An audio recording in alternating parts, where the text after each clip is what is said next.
I request Dr. Paul Dinakaran Garu to come and bless this, what we call it, thali, and give it to the bridegroom so he could tie it to the bride. Please come.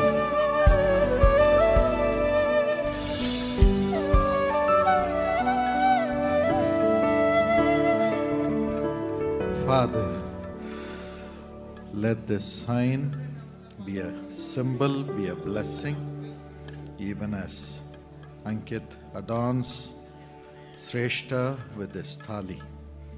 Lord, unite them with yourself supernaturally and blend their hearts forever.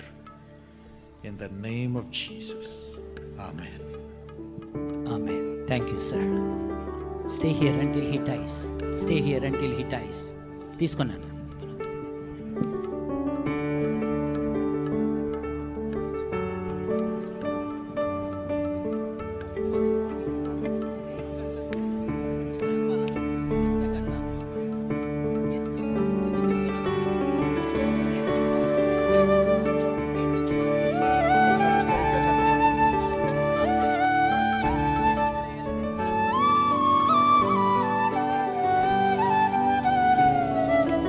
Okay. నిత్య నమ్మకమునకు శాశ్వతమైన ప్రేమకు సూచనగా ఈ వివాహ సూత్రమును నీకు ధరింపజేయుచున్నాను.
Pastor Samuel కర్మోజీ గారు, అలాగనే pastor గారు, అలాగనే బిషప్ జ్యోతి